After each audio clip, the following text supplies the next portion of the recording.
Bueno, buenas noches y bienvenidos a esta, la primer noche de la EOL hacia ENAPOL. En primer lugar, doy la palabra a Ricardo Celdes, vicepresidente de la FAPOL, que es la Federación Americana de Psicoanálisis de la Orientación Lacaniana. Adelante, Ricardo. Buenas noches. En nombre del Buró de la FAPOL, quiero darles la bienvenida a esta conversación construida enteramente por la Comisión de Organización de nuestra escuela para la preparación del ENAPOL en octubre. Quiero hacer un especial agradecimiento a Betty Nagorny, que va a conducir hoy este evento, y a toda esa gente visible o invisible que aporta cada día para el armado del ENAPOL. Y también quiero agradecer a cada miembro del directorio de la EOL por el apoyo permanente que dan a la FAPOL. Cuando en el mes de abril presenté la conversación sobre el amor, nos referimos al ENAPOL como el banquete del siglo XXI. Tomamos en consideración el curso de Miller, el banquete de los analistas. Un banquete que nos va a permitir hacer una nueva interpretación, lo nuevo en psicoanálisis. Y en aquella oportunidad también dijimos que este banquete de los analistas solo reconoce un privilegio, el de aquellos que se disponen a exponer el saber de lo que su práctica tiene de azarosa.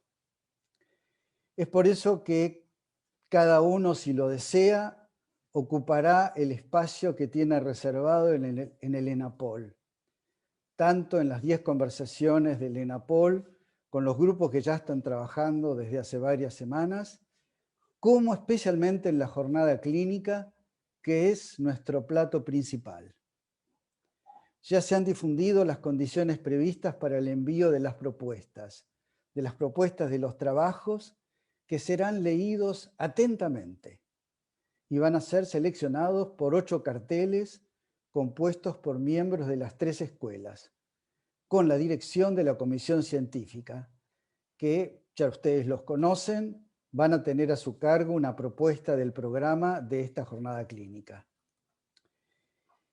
Creo que para augurar esta noche podemos pensar que en esta preparación del ENAPOL, cada uno a su turno, como en el banquete de Platón, puede levantarse y decir su parecer, interrogarse, decir cómo el amor, el viejo amor, el nuevo amor, incide en la práctica, en el lugar que la produzca, privado o institucional, en el consultorio, en el hospital, en el ámbito de la educación, de la justicia, por nombrar solo algunos en donde está la orientación lacaniana. Y no solo esto. En este nuevo paso que vamos a dar, apuntamos también a reflexionar sobre las modalidades contemporáneas de los lazos, desde los discursos que conocemos, para elucidar cómo los individuos se ubican en ellos, inventan en ellos los rechazan o les proveen nuevos envoltorios. Bueno, estos lazos, por supuesto, incluyen o desconocen las relaciones de solidaridad o segregación. Nosotros estamos conociendo mucho en la preparación del ENAPOL los lazos de solidaridad entre los colegas. El Zoom es nuestro querido aliado desde que el Consejo de la FAPOL decidió la realización del ENAPOL por este medio. Viene ahora entonces un entremés que seguramente los va a deleitar. Adelante, Betty. Muchas gracias, Ricardo. Empezamos entonces.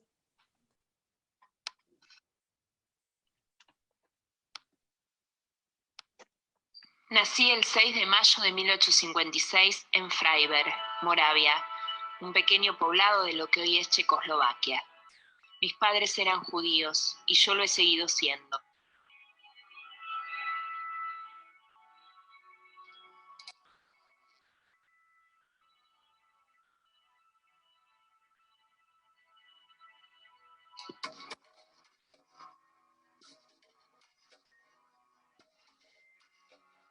Mi peripecia de vida y la historia del psicoanálisis están unidos del modo más estrecho. El psicoanálisis se convirtió en el contenido de mi vida y no merece interés nada de lo que me ha sucedido personalmente si no se refiere a mis vínculos con la ciencia. La publicidad ya no tiene ningún derecho a averiguar más acerca de mis relaciones personales, mis luchas, desengaños y éxitos. Por otra parte, en algunos de mis escritos he demostrado mayor franqueza y sinceridad que la habitual en quienes describen su vida para sus contemporáneos o para la posteridad. Poco se me lo ha agradecido. Por mi experiencia personal no aconsejaría a nadie obrar como yo lo hice. La universidad a la que ingresé en 1873 me deparó al comienzo algunos sensibles desengaños. Sobre todo me dolió la insinuación de que debería sentirme inferior y extranjero por ser judío.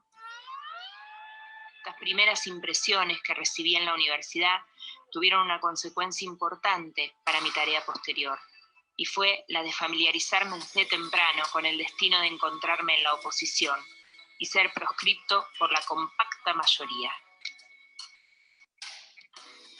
En el otoño de 1886 me instalé en Viena como médico y contraje matrimonio con la muchacha que durante más de 4 años me había estado esperando en una ciudad distante. Un buen día hice una experiencia que me mostró bajo una luz brillante lo que venía conjeturando desde tiempo atrás. Me encontraba con una de mis pacientes más dóciles, en quien la hipnosis había posibilitado notabilísimos artilugios. Acababa de liberarla de su padecer, y hete aquí que al despertar me echó los brazos al cuello. Me mantuve lo bastante sereno como para no atribuir a este accidente a mi irresistible atractivo personal. En todo tratamiento analítico, y sin que el médico lo promueva en modo alguno, se establece un intenso vínculo de sentimiento del paciente con la persona del analista, vínculo que no haya explicación alguna por las circunstancias reales. Es de naturaleza positiva o negativa, varía desde el enamoramiento apasionado, plenamente sensual, hasta la expresión extrema de rebeldía, encono y odio. Sería un disparate querer evitarla. Un análisis sin transferencia es una imposibilidad. La guerra mundial, que destruyó tantas otras organizaciones, nada pudo contra nuestra asociación internacional. La primera reunión, una vez terminada aquella, se realizó en 1920 en La Haya, en suelo neutral. Fue conmovedora la hospitalidad con que se acogió en Holanda a quienes venían de la Europa central, empobrecida y hambriada. Y además, que yo sepa, fue la primera vez que en un mundo destruido, ingleses y alemanes se sentaron amistosamente en torno de una misma mesa, llevados por intereses científicos. Añadiré algunas palabras acerca de las peripecias del psicoanálisis en este último decenio. Ya no hay duda de que sobrevivirá. Ha demostrado su capacidad para vivir y desarrollarse como rama del saber y como terapia. Raise your eyes to one who loves you. It is safe right where you are.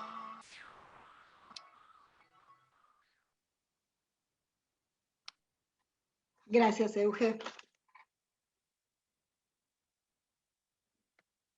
Bien. Bienvenidos nuevamente.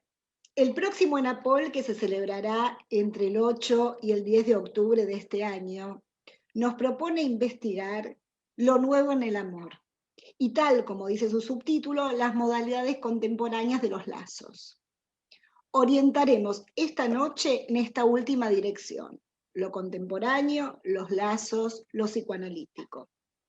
Si la contemporaneidad puede ser pensada como una singular distancia con el propio tiempo, que adhiere a él y a la vez toma distancia, podremos obtener a partir de los trabajos de los colegas invitados sus reflexiones acerca de los lazos desde esta perspectiva, es decir, lazos inmersos en esta tensión con la época y desde los conceptos del psicoanálisis que nos convoca.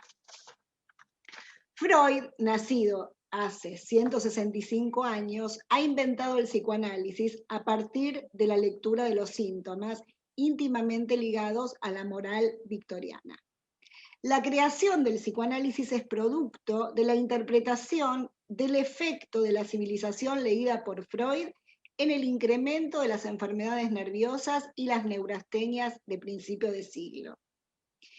Es en este contexto donde Freud produce con el psicoanálisis la invención de un nuevo amor, el amor de transferencia.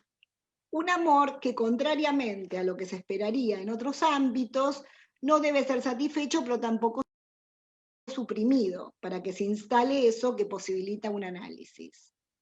Valga entonces esta creación del psicoanálisis como ejemplo de un nuevo enlace y destino para las manifestaciones libidinales contemporáneas a su época. Freud entonces, como el video de apertura ilustra, es hoy para nosotros un Freud con efectos actuales y en 3 o más dimensiones: 3D, 4D, incluso 5D. De lo que no hay duda es que son efectos que han modificado la civilización occidental, la cultura y la manera de entender al individuo en tanto sujeto del inconsciente y también de sus lazos.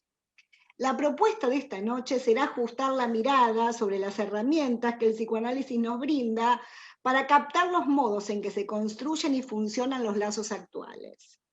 Esto en posición de éxtimos al punto de vista cultural y no identificados a los significantes amo-globales. Todo lo que se pueda. Creemos que escuchar a los invitados de esta noche pondrá en marcha las propias lecturas y elaboraciones de quienes nos sentimos convocados por la orientación lacaniana. Una vez más y en este tiempo. Ya está abierta la recepción de trabajos, como decía Ricardo, para la jornada clínica que tendrá lugar el sábado 9 de octubre. Encontrarán en la página web del 10º ENAPOL los requisitos de entrega y la fecha de envío, cuya fecha final será el 15 de julio. Así como también las 8 rúbricas que la Comisión Científica formuló como orientadores del trabajo. A su vez, en la página podrán encontrar la bibliografía seleccionada por tema, los textos y videos de orientación y el invalorable material que nos proveen los boletines, que seguramente todos están recibiendo, y si no, suscríbanse mediante la página, que se llama A, del ENAPOL. Una primicia, se las vamos a dar. Pronto tendremos con nosotros la revista de la EOL, la Lacaniana 29, que publica los argumentos del encuentro elaborados por los 3 integrantes de la comisión científica. Gabriel Racchi, que es mi excelente compañero con quien comparto la gran responsabilidad de representar a la EOL en este ENAPOL, Alejandro Reynoso por la ANEL y Ram Mandil por la EBP. Estos argumentos serán sin duda sumamente útiles e inspiradores para la elaboración de los trabajos individuales y para los productos que surjan de los cárteles que ya se hayan trabajando, a los que se formarán, y para los equipos de trabajo de las duplas que ya están en marcha elaborando sus aportes para las conversaciones que tendrán lugar en el encuentro. Las inscripciones ya están abiertas y se realizan a través de la web. Entonces, Agradecemos a nuestros amorosos y queridos colegas haber aceptado la invitación a esta primera noche de la EOL rumbo al 10º ENAPOL, el Encuentro Americano del Psicoanálisis y Orientación Lacaniana, que en esta 10ª edición es organizado centralmente por la ANEL, con un protagonismo especial de la sede de Santiago de Chile. Antes de darle la palabra a los invitados, quiero agradecer muy especialmente a Dolores Andem, a Eugenia Serrano y a Analía Trachter, todas ellas integrantes de la Comisión de Organización del ENAPOL por esta noche, por su compromiso y gran ayuda en la preparación de la misma, y a otros integrantes, que son un montón, que integran la Comisión General de Organización por parte de la EOL y sus colaboradores.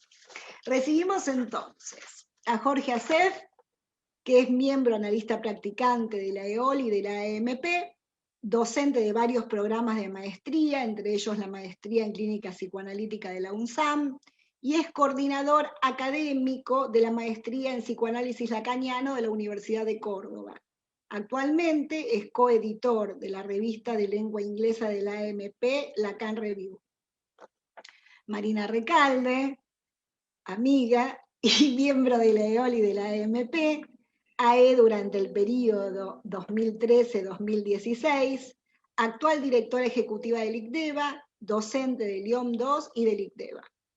Y Jorge Chamorro, AME de la EOL, miembro de la AMP, docente del ICDEVA y de la maestría en clínica psicoanalítica de la UNSAM, quien fue el primer director de la EOL, presidente de la misma institución en el 2008.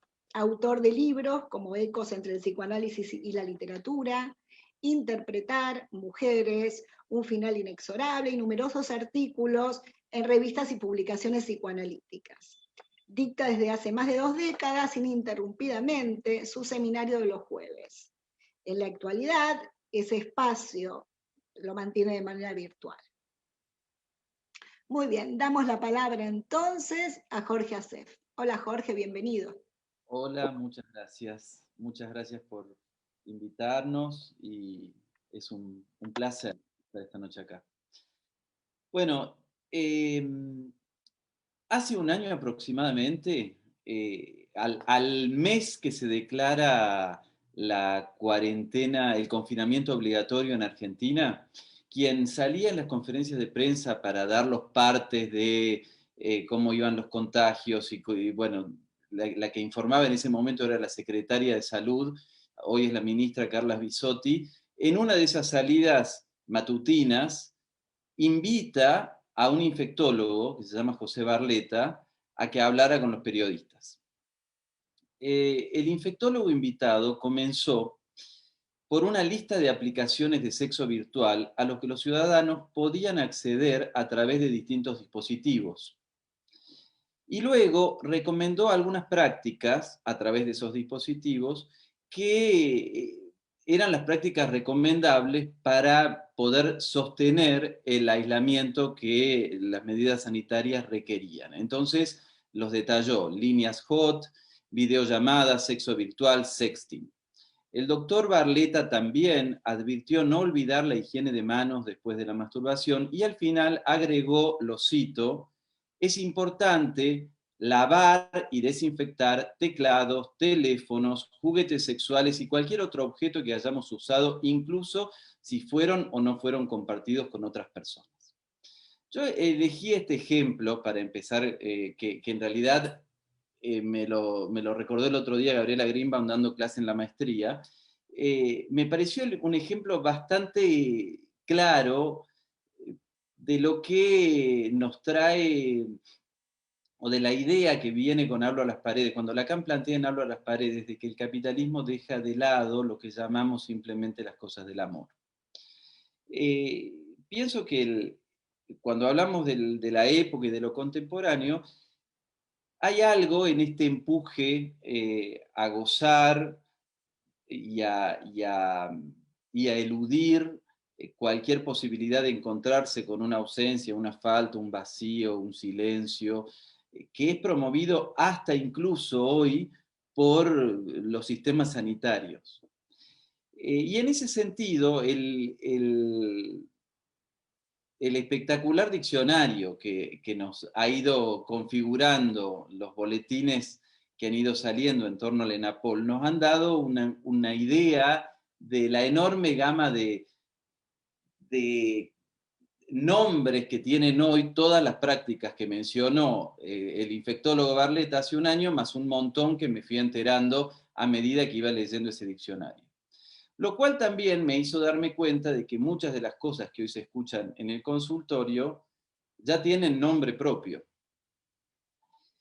Hace 2 años, en unas jornadas de la EOL sección Córdoba, conté el caso de una, no conté el caso, pero conté un detalle de un caso de una joven militante de una organización feminista que, tendida en el diván, se sorprendió al darse cuenta, después de escucharse un rato, de que los hombres, aquellos hombres con quien ella gozaba sexualmente, eran justamente los que combatía después por considerarlos machistas. Para ella fue un shock. Es decir, después de haberse encontrado varias veces hablando del tema de los encuentros y desencuentros con los hombres, la serie le permitió en esa sesión darse cuenta de que había algo que aquellos que ella combatía era después finalmente con los que gozaba. Después de un largo silencio, ella agrega: y sí, ya venimos hablando con mis amigas. Es un problema. El deconstruido coge mal.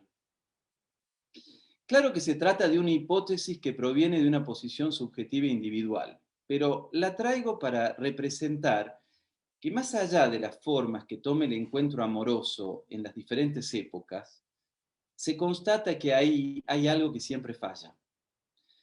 Y entonces ya veremos qué encontramos cuando los sujetos nacidos en la hegemonía del antibinarismo sexual estudien el sepultamiento del patriarcado en las clases de historia y el poliamor figure como una opción de estado civil en los documentos públicos. Mientras tanto, aunque contemos con diccionarios que nos permiten conocer los nuevos códigos, aquello con lo que no contamos es con un manual que nos permita hacer que exista la relación sexual. El gran corte epistemológico que produjo Freud, y lo produjo en 1905, fue justamente demostrar que la pulsión no venía naturalmente unida al objeto.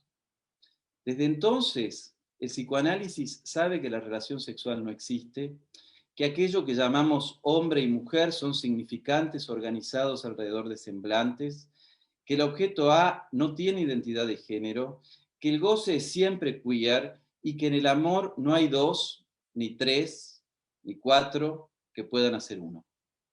Entonces, de lo que se trata es de cómo cada sujeto resuelve la cuestión de un modo que le permita hacer un lazo satisfactorio con el otro. Siguiendo esa perspectiva, es que yo ubiqué y voy a transmitir, eso es lo que quiero transmitir hoy, 2 puntos en la obra de Lacan, 2 cuestiones que considero es la extracción que voy a hacer, también pensando en esto que nos decía Miller en la conversación en España, cuando dice que Lacan es un pensador del siglo XXI. Pienso que eso lo podemos leer por un montón de signos y un montón de razones, y entre esos, estas 2 que quiero compartir con ustedes hoy. La primera cuestión es una referencia que viene del Seminario 21 y de la cual Roland Portillo ya habló en uno de los encuentros preparatorios al ENAPOL anteriores, y es la cuestión de la invención. En el seminario, el otro día me sorprendí de encontrar en el seminario La naturaleza de los semblantes, que hacía mucho que no lo leía y no lo revisaba, una referencia que Miller trae de la nota italiana, que es la famosa donde aparece el sintagma del amor más digno, donde Miller explica esta cuestión de que cuando hay saber en lo real, uno puede hablar de descubrimiento. Pero cuando no hay ese saber en lo real, no queda otra que hablar de invención. Esto que Miller lo refiere en relación al saber, en en aquel seminario que les digo, que es, ya me olvidé cuál les digo, La naturaleza de los semblantes, también lo aplica al terreno del amor en una conferencia de France Culture en el 2005. Y ahí dice, se los voy a leer: ante la ausencia de programación de la relación sexual, se inventa un modo de relación en la que cada quien se las arregla, no sin cierto fracaso. Esta perspectiva de la invención que incluye la dimensión de cierto fracaso nos invita a despatologizar cualquier modalidad de construcción de pareja o de condición erótica en la elección de objeto. Pienso que esa es una de las vías por donde Lacan nos abre la puerta al siglo XXI. Y la otra la encuentro en un párrafo del Atolondradicho. Les leo el párrafo. El párrafo dice: llamemos heterosexual, por definición, a lo que ama a las mujeres, cualquiera que sea su propio sexo. Dije amar, no estar prometido a ellas por una relación que no hay. Bueno, separando la cuestión del amor con la garantía que se pretendería buscar allí y que no hay, dice Lacan, lo que me parece más interesante de resaltar en el párrafo que tomo es que, sin importar el sexo o el género que los integrantes de la pareja tengan, Lacan apunta a resaltar que el amor es aquella disposición por la cual el sujeto que ama puede soportar el lado hétero o el punto de otredad, o para decirlo sencillo, el punto de diferencia que encuentra en el amado. Esa diferencia en la arquitectura teórica lacaniana se representa con la figura de lo femenino. Amar lo diferente del otro, lo más diferente del otro, no importa el género, sería amar lo que el otro tiene de femenino para mí. Allí entonces Lacan abre un camino sobre el cual va a ir avanzando en los años siguientes de su enseñanza y, por ejemplo, en el Seminario 21 va a decir que el amor es la conexidad entre dos saberes en tanto que ellos son irremediablemente distintos. Finalmente, una de las últimas enseñanzas de Lacan en torno al amor es la que aparece en el Seminario 24, cuando señala el amor como vacío, y la directora, la presidenta de este ENAPOL 10, Lisbeth Ahumada, refiriéndose a esta referencia, decía que ese vacío puede ser una fuerza generadora de una creación. Efectivamente, si el amor se asienta en el agujero de lo que no hay, no podría impulsar más que una invención. Pero se trata de una invención que contempla la dimensión de cierto fracaso y aloja la diferencia del otro. La aloja a tal punto que consigue hacer de esa diferencia causa. Desde mi punto de vista, es con ese horizonte que en la nota italiana Lacan plantea su propuesta de agrandar los recursos gracias a los cuales llegaríamos a prescindir de esa molesta relación para hacer que el amor sea más digno que esa abundancia de parloteo que constituye hoy en día. Graciela Brodsky resaltaba en la última actividad en relación al ENAPOL que la esperanza de Lacan en ese párrafo estaba puesta en el pase, porque la esperanza de quien iba a agrandar los recursos viene como lo plantea Lacan en ese texto, viene de los AE. Es de ellos de quienes el psicoanálisis podría esperar esos nuevos recursos. Entonces, para terminar, diré que estas dos puntuaciones que hoy extraigo de la obra de Lacan, la de la invención y la de la diferencia, nos da una responsabilidad a los analistas, primero como analizantes comprometidos con llevar el pilar de la formación, que es el análisis propio, hasta su conclusión. Segundo, como ciudadanos insertos en el campo social, el cual advertimos se polariza cada vez más en extremos reaccionarios, y allí me parece que tenemos un aporte para hacer. Y tercero, frente a nuestras propias instituciones, que nos exigen seguir trabajando en aquello que Laurent llamaba un laboratorio de producción de identificaciones desegregativas. Esta es la escuela de mis alumnos, los que aún me aman, decía Lacan en Caracas. Sin nombrar la transferencia, hablaba del amor al psicoanálisis. Ese amor tiene condiciones en cada uno de nosotros. Lo que para cada uno de nosotros quiere decir el psicoanálisis, Lacan, la orientación.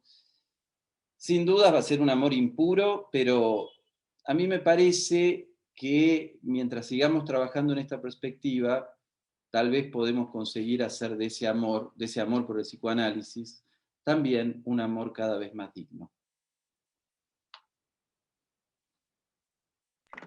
Buenísimo. Muchísimas gracias, Jorge. Me parece que hay muchas puntas en tu trabajo para pensar y claramente para seguir investigando.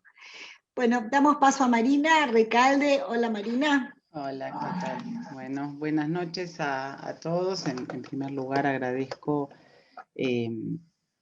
la invitación a las autoridades, digamos, de la FAPOL, en especial a su vicepresidente, mi amigo Ricardo Celdes, y también a Bettina Gorni y digamos, a toda la comisión de la organización que la acompaña, especialmente a Eugenia Serrano, Dolores Amden y Analia Trachter, que tuvieron mucho que ver en toda la preparación previa, que pusieron mucho y que también me parece importante resaltar, porque esta conversación, que es un punto de partida, porque es la primera noche de la EOL hacia el ENAPOL, también es un punto de llegada de un trabajo previo, que también con, digamos, los Jorge Acef y Jorge Chamorro hemos conversado animadamente alrededor de la conversación de hoy, así que ojalá podamos transmitir algo de lo animado que fue esa conversación previa.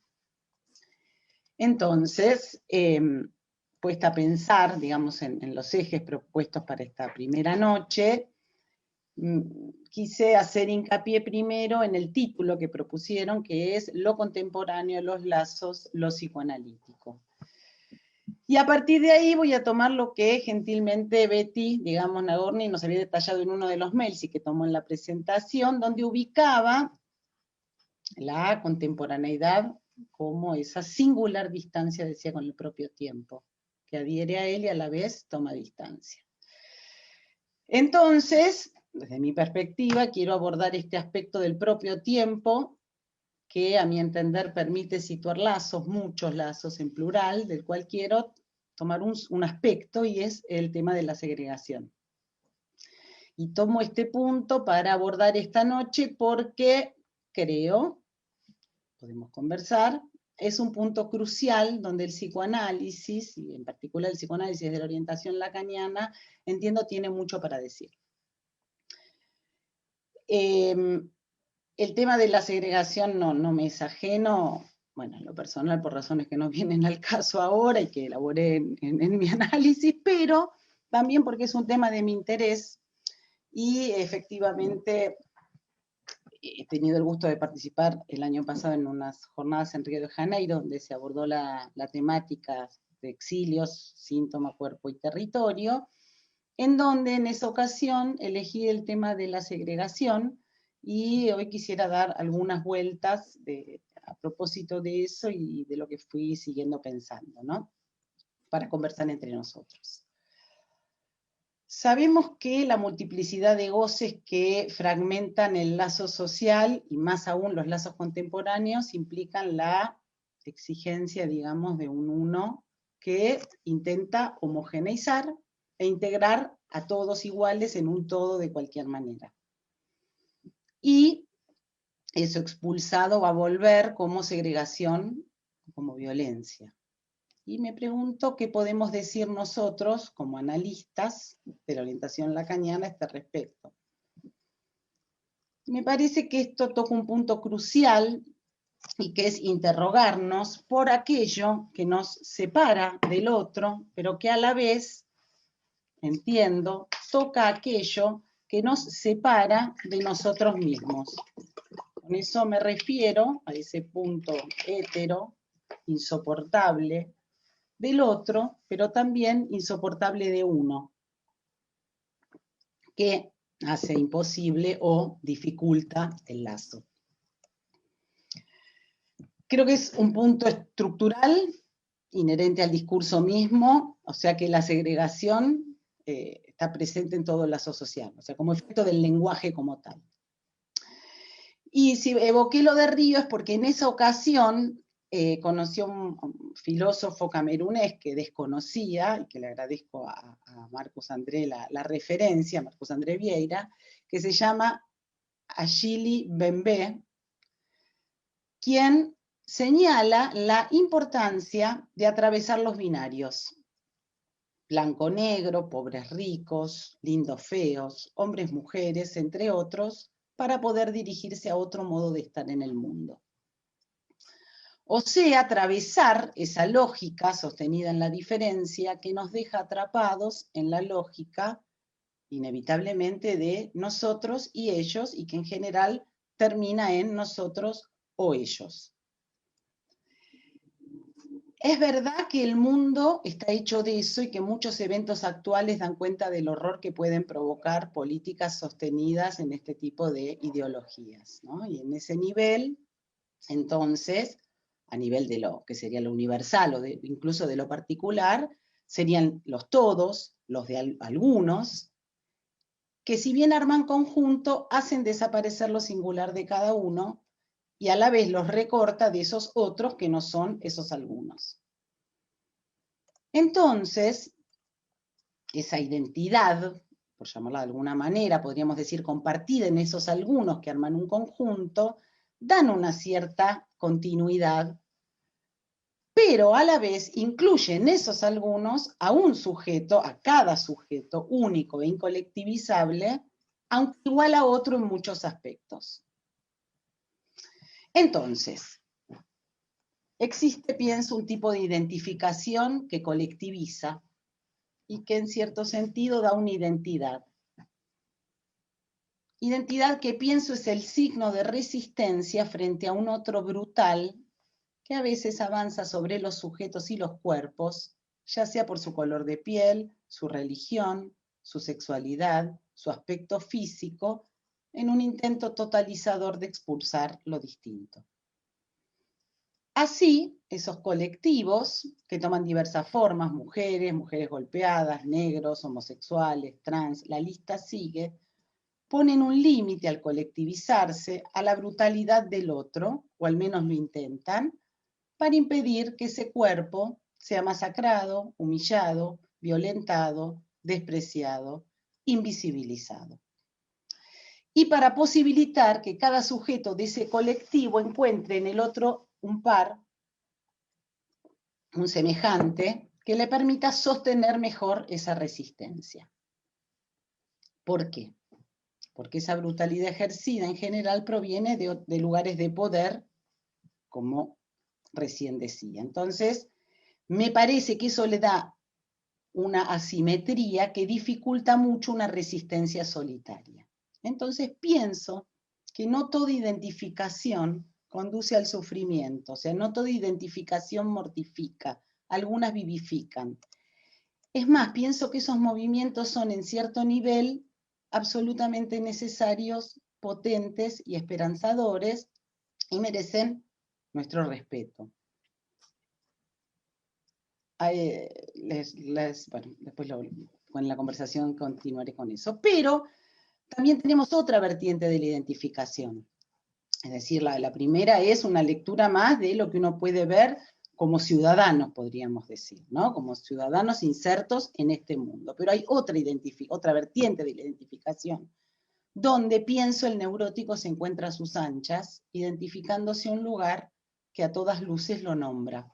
Y es un lugar que le permite formar parte de una categoría, pero que a la vez le proporciona sufrimiento, lado mortificante, que este tipo de identificación implica precisamente por el goce que acarrea. Y que justamente este punto es el de identificación, digamos, es el que un análisis, entiendo, propiciará recorrer para poder desprenderse de los significantes que comandan la vida de un sujeto sin que el sujeto lo sepa. ¿no? Por eso se pone en juego en un análisis y bajo transferencia. Tema sobre el cual se habló en la gran conversación de Elena Paul, toda la dimensión más del amor de transferencia. Y que implica un tiempo para vaciar, que hay que horadar, para hacer caer hasta donde se pueda los significantes que producen mortificación. Entonces, el análisis finalmente debería poder permitir circunscribir que detrás de todos los intentos, detrás de todos los nombres en los que uno se refugia, hay algo que persiste y que esta supuesta identidad a la que uno se aferraba era finalmente un mero ropaje sostenido en identificaciones más o menos frágiles, más o menos fuertes, pero que no alcanzan a protegernos de la angustia y del sufrimiento. Y que aquello que persiste es ineliminable y se llama goce. Y que una vez reducido o descondensado en el trayecto analítico, al terminar, llegaríamos a lo que en nuestra jerga psicoanalítica Miller llama la identidad sintomal, que puede reducirse a un yo soy como yo gozo, con lo que se ubica como una nueva satisfacción. Recién Jorge ubicaba la importancia de pensar la función de la invención como respuesta a la no relación sexual y la condición de amar la diferencia.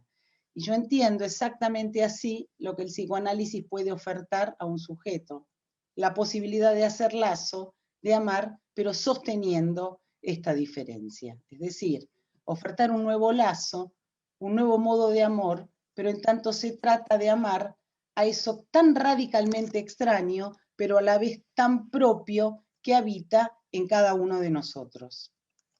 Es decir, cuanto más uno pueda circunscribir su propio real, más se alejará de sostener una lógica segregativa.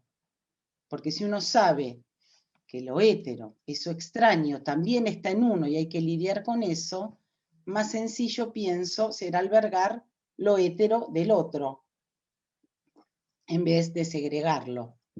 O sea, entiendo que es la manera posible no solo de hacer lazos, sino de sostener el psicoanálisis, porque para poder sostener la escucha de cada sujeto que uno recibe en su consultorio, hay que alojar eso tan extranjero. Entonces me parece que ese efecto desegregativo es propio del psicoanálisis, porque permite a cada analizante ubicar su propio goce más íntimo, presente en cada historia, para poder precisamente respetar el goce singular más íntimo, presente en las otras historias que escucha. Es desde esa perspectiva que entiendo, y con esto voy a terminar, al psicoanálisis como un tratamiento, digamos, antitotalitario, porque es lo antitotalitario es lo que nos recuerda que para nosotros no hay clase que nos agrupe, y es la manera en que entiendo la política en todo caso del síntoma en psicoanálisis. O sea, ni todos blancos, ni todos negros, ni todos buenos, ni todos malos. Cada cual con su estilo, su modo de gozar. Es decir, múltiples soluciones encontradas. Múltiples, podríamos decir, estilos que permiten evocar una frase de Deleuze a la que recurrí alguna que otra vez, pero que me encanta y la voy a volver a decir, que dice que un estilista es el que trata de excavar en la propia lengua y encuentra una lengua extranjera. Me parecía que para la noche de hoy, para conversar, podíamos introducir la cuestión de la segregación, ¿no? Y efectivamente qué salida puede ofrecer el psicoanálisis como un nuevo modo de lazo para poder soportar la diferencia, la propia y la del otro. Bueno, hasta aquí. Bueno, Marina, muchas gracias. Entonces nos quedamos con esto, segregación en lo colectivo. Ese desarrollo me pareció muy interesante porque tiene que ver con el lazo, veremos, y en lo singular, ¿no? Y cuál es la misión o por lo menos la aspiración del psicoanálisis en relación a esto. Entonces, damos paso ahora a Jorge Chamorro y luego retornamos a conversar con los invitados. Adelante, Jorge Chamorro.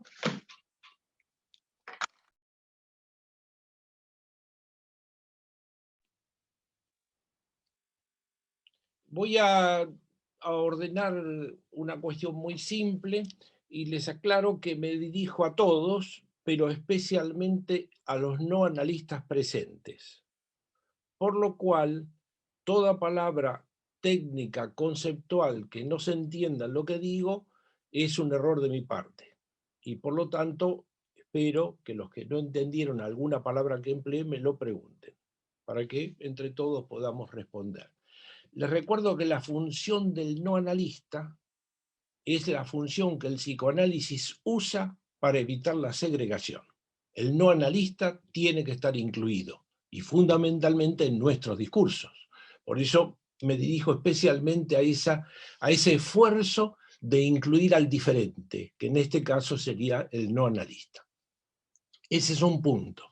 El otro punto, y el título que le puse a esta intervención, se llama Todo tiene un fundamento. No lo inventé yo. Este todo tiene un fundamento, parte de una proposición de Martin Heidegger, que dice todo tiene un fundamento. Esto lo digo porque tengo la impresión que muchas cosas de las que voy a mencionar no tienen un fundamento. Y cuando las cosas no tienen un fundamento, o peor todavía, desconocen los fundamentos, tenemos una complicación. Entonces, por eso digo, todo tiene un fundamento y voy a tratar de aproximar los fundamentos que el psicoanálisis aporta. Para los no analistas les digo que la posición del psicoanálisis frente a distintos fenómenos es, la orientación es el síntoma, es lo que de esas cosas hace síntomas. Quiero decir, un producto indeseado que produce a veces daño al mismo movimiento que lo provoca. Aclarando estas cosas, voy a plantear que el rasgo fundamental, de acuerdo a mi lectura, de nuestra cultura hoy, está atravesada por el feminismo. Me parece que esto, ¿por qué lo digo? Bueno, porque en el mundo social y en el mundo de nuestra clínica y demás, lo que tenemos es una presencia de estas cuestiones, a veces problemática y a veces no problemática, que es los significantes que nos ocupan, que es el machismo, el hombre violento, todas estas figuras muy interesantes que son un efecto del movimiento feminista. Aclaro, cuando uno ve los síntomas de alguien, del movimiento feminista, en general, y especialmente los militantes del feminismo, se consideran que es una objeción. De ninguna manera. Es lo que pensamos desde el psicoanálisis, un aporte para repensar los efectos que todo movimiento y un movimiento social de la envergadura del feminismo ineludiblemente produce. Todos tenemos síntomas y todo movimiento hace sus propios síntomas. Muy importante para el por eso el psicoanalista no puede ser feminista, porque si es feminista no puede interrogar los síntomas del feminismo. Se identifica eso y entonces ya no puede mirar lo que es una interrogación al feminismo mismo. La siguiente etapa, me surgía una frase que les quería transmitir. ¿Cómo nos pasó esto? ¿Cómo ocurrió? Cuando me ponía a hacer un poco la evolución de todo esto, de todo lo que nos ocurre hoy, todo empezó con el matriarcado. Todo empezó con la adoración a una mujer, a un símbolo, a una diosa. Robert Graves, que es un especialista en mitología griega, escribió este libro que se llama La diosa blanca, que relata en Europa y en Oriente cercano la presencia de figuras del matriarcado que se sostenían de la adoración a la diosa blanca. Femenino. Los hombres eran subalternos, eran más bien hijos y destinados al sacrificio. Así empezamos. O sea que empezamos por una punta y terminamos en otra. Esta es la cuestión. Quiero hacer un brevísimo puntuación que no tiene nada que ver con las olas que las feministas plantean respecto del feminismo, sino una marcación lógica de mi lectura. Primer tiempo. ¿Dónde está la violencia contra las mujeres? Está en la legislación hecha por los hombres. Está en qué es una mujer, las fragilidades de la mujer y el llamado sexo débil. Todas estas figuras que se inscriben en el hombre con el no derecho a votar y todas las diferencias que ya conocemos, es una concepción donde no había hombres violentos, había violencia ejercida a través del no reconocimiento a la igualdad y la relación entre hombre y mujer. O sea que había una supremacía del hombre inscripta en las leyes de muy distintas formas, ni que hablar del derecho al sufragio, que es una adquisición moderna. Queda algún reducto de esto. Queda en el Jockey Club argentino, las mujeres tienen un lugar muy especial. No están igualadas con los hombres, pero son pequeños reductos reaccionarios que reaccionan contra todo eso, y me parece que este es un punto. Todo esto que sostuvo Aristóteles también, que la mujer era madre, iba al trabajo doméstico, los hombres al trabajo público. Esto era la concepción aristotélica, que es la concepción aristotélica del camionero que le dice a una mujer, anda a lavar los platos cuando maneja de tal o cual forma. Bueno, ese hombre es aristotélico, por eso la misma concepción. La cuestión es, ¿qué es la reacción a este movimiento? Acompañada de movimientos sociales muy importantes como las guerras y demás. Esto provoca que la mujer tenga que salir de la casa y del cuidado de los niños. Este es el primer punto que el feminismo viene a interpretar ese movimiento. Ese movimiento de salida y todo lo anterior está enmarcado como símbolo en la lucha que se planteó como de movimiento de liberación femenina. Liberación femenina. ¿De qué? De todo esto que estoy diciendo. Entonces, este primer movimiento, que se acompaña con un movimiento de liberación femenina, noten que acá el hombre no aparece identificado como algo particular, sino que es un movimiento de liberación de la mujer. Muy bien. No, hasta ahí, bueno, es todo un movimiento muy importante. Y ahí hay otro movimiento importante donde la Iglesia Católica en particular cumplió una función muy importante de sujeción de la mujer. Y el psicoanálisis acompañó, el de Freud también acompañó, no así el de Lacan. La mujer estuvo encerrada en la función materna. Es decir, que la mujer estaba, desde Aristóteles hasta mucho tiempo después, encerrada en la función materna. En Freud también. Freud considera que la realización femenina es en la maternidad. Este es el punto. No solo nosotros, sino lo que algunas feministas en la vida de las mujeres dicen, la píldora es el símbolo de la separación madre-mujer. O sea, separar al sexo de la función reproductiva. Muy bien, hasta ahí todo está muy claro. Pero después de eso, de ese movimiento que saca a la mujer del trabajo doméstico y saca a la mujer de la maternidad como destino inexorable, sino como destino elegible o no, según las circunstancias de cada uno, ese movimiento da un giro. Y este giro es lo que cambia todo lo que estamos pensando y lo que hoy produce, lo que a mi entender es un síntoma puntual y central del feminismo. El síntoma a interrogar y a tratar de desplazar o de resolver de alguna forma, que a mi entender provoca daños. ¿Qué conocimos primero? Conocimos la mujer golpeada. La mujer golpeada era golpeada no por los hombres, era la mujer golpeada por un hombre agresivo, violento o criminal o lo que fuere, pero esto era un hecho puntual. Esto genera algo que se va desplazando hasta lo que yo considero que es el síntoma, producto del feminismo, que hay que interrogar y separar del feminismo. El punto siguiente a esto es la construcción ideológica de lo que se llama el hombre violento. El hombre violento es una hipóstasis, ya no es este hombre o este otro, es como la fruta. La fruta, decía Engels, si uno va a pedir fruta, le dice, dame fruta, le dicen, no, fruta no hay, lo que hay es lo que Engels llama la existencia perística, manzanística y naranjística de la fruta. La otra es una hipóstasis. Bueno, la hipóstasis del hombre violento hace que empiece a embarcar a todos los hombres.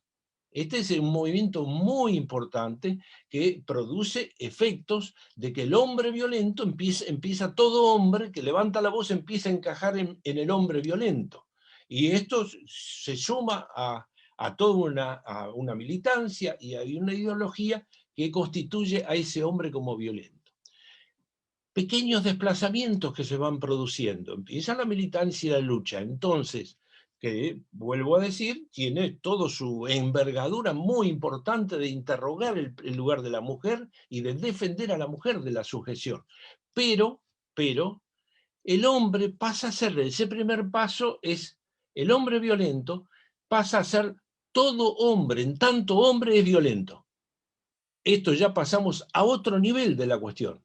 Ya no es, entonces, todo hombre es potencialmente violento, y por lo tanto, esta concepción empieza a arrastrar otras cosas que, por supuesto, son impulsadas por ideologías, y especialmente por la ideología de las lesbianas norteamericanas, del grupo lesbiano norteamericano. El énfasis puesto en el hombre violento, ¿qué hace? Hace la heterosexualidad violenta, o sea que la relación sexual con un hombre es violenta porque está presente el hombre.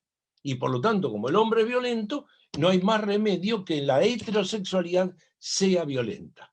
La consumación de esto es, la teoría es el feminismo, la práctica es el lesbianismo. Esta es la concepción, finalmente, del hombre violento que hace la heterosexualidad violenta y que termina con un punto de segregación del hombre. Esto podemos decir, bueno, son las lesbianas norteamericanas que hacen esto, pero para mí hay algo que se va sumando, no con esa drasticidad. El movimiento Me Too es un movimiento que tiene su gran importancia, pero Me Too, ¿qué quiere decir? Yo también. Entonces, yo también es un camino de sugestión a que cada una busque su abuso o su violencia. Ojo, no estoy diciendo cosas que no dicen las feministas. Judith Butler dice esto y Marta Lamas dice también, que es una feminista argentina que vive hace muchos años en México, habla de su objeción a pensar como piensa muchas feministas, que el hombre es violento en sí y que entonces la relación con el hombre siempre está a merced del abuso y el acoso. Entonces, este dato, finalmente la conclusión es que se producen los llamados efectos de segregación. En este recorrido yo coloco al hombre como un efecto de segregación más o menos drástica, producto anómalos, como quieran llamarlo, o no beneficioso o perjudicial para el feminismo, que es la figura, la hipóstasis que se llama hombre violentos. Como ustedes habrán escuchado, la figura sos un violento está a mano de cualquier discusión de menor importancia. Y sos un violento es Después, ni una menos, hay que interrogar, el psicoanálisis interroga todo eso, no se traga sapos, ni una menos. ¿Qué quiere decir?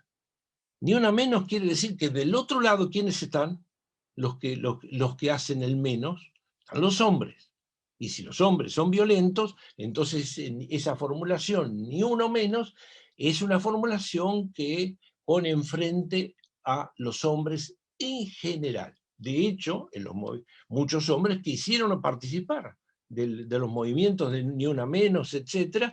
No todos fueron, no sé cómo fue el detalle, pero tengo la experiencia de que los hombres no fueron bien recibidos y no fueron incluidos en la lucha feminista. No digo todos, ni que siempre es así, pero que esto ocurrió, ocurrió. Bueno, entonces, sobre ese fondo quiero decir, la versión de eso que son los colegios secundarios, donde está el escrache, eso lo vimos. Yo no vi muchos trans, casi ninguno, pero sí vi a muchos chicos escrachados por pequeñeces. Hay un entusiasmo femenino por el escrache, y hay patrullas de mujeres, niñas, que van vigilando en los colegios secundarios, van vigilando los actos violentos de los chicos. Esto es Rita Segato, que de alguna forma promovió también todo eso. Cuando vio los efectos que producía, empezó a dar marcha atrás y decir, no, que hay que hablar, hay que conversar, pero el efecto no lo produjimos, no lo produjo el colegio, lo produjo ciertas formas de hablar de la relación hombre-mujer que provocó estos efectos obviamente nocivos. Después de Rita Segato empezó a hablar de diálogo entre los chicos. Sí, pero las patrullas ya están en marcha, y el juicio está en marcha, y después bolillas negras, no entran a la fiesta de fin de año, los chicos supuestos escrachados. También vi un profesor de la universidad, pero arruinado, él no sabe por qué, puede ser que sea mentira, todo lo que quieran, pero arruinado en su vida por un escrache de años que impidió que siguiera siendo profesor de la facultad. Bueno, hay muchos aspectos de esto. Lo que quiero destacar y la otra cosa, es retomo lo del fundamento. Lo del fundamento, quiero decir lo siguiente: vínculo entre personas no es lo mismo que lazo para el psicoanálisis. El lazo es el fundamento del vínculo. El vínculo es el vínculo entre personas. El lazo, lo que llamamos lazo, no lo podemos decir que el lazo es, bueno, el lazo entre las personas, que los chicos tienen tal o cual relación. El lazo es un hecho de estructura que determina los vínculos.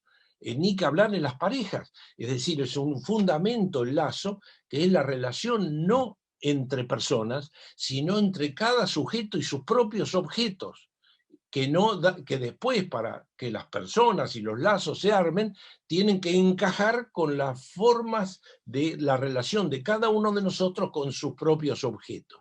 Esta es la figura. Entonces el vínculo lo tenemos arriba y el lazo lo tenemos abajo, determinando los síntomas. Muy importante para los análisis de pareja esto, que no podemos pensar en los fenómenos superficiales, sino en la estructura en juego. Entonces yo hacía lo que sofisticadamente decimos, un algoritmo que es vínculo sobre lazo, o sea, la relación de lazo y vínculo.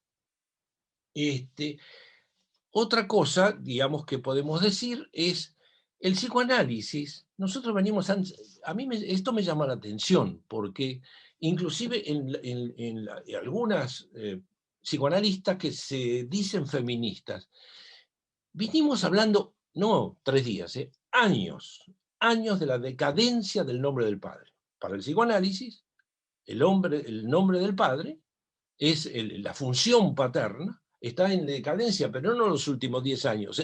Hace siglos que está en decadencia, no tanto como siglos, pero muchos años está en decadencia. Y nosotros venimos a decadencia, y de pronto cruzó el feminismo diciendo la causa es el patriarcado. Digamos, y la causa de todos los males es el patriarcado. O sea, el patriarcado provoca machistas. Es una figura, por eso quería meterlo de la diosa blanca. Entonces, de acuerdo a esta idea, la diosa blanca tendría que ser feministas, y el patriarcado tendría que ser machistas. Por eso digo, es interesante la idea. ¿Cómo pensamos nosotros el patriarcado encontrado con la decadencia del nombre del padre? La decadencia del nombre del padre es un tema muy importante, de otra mujer muy importante para nosotros, que es la reina Victoria.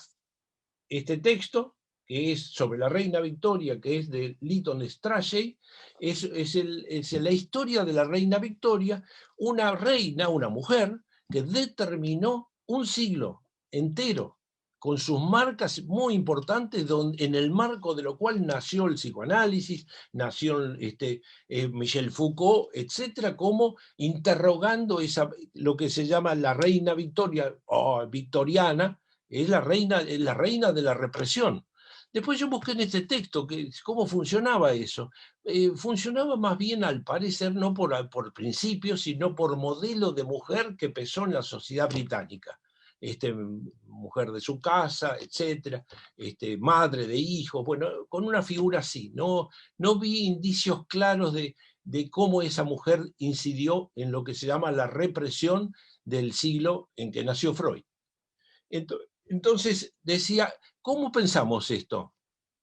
Una sola forma.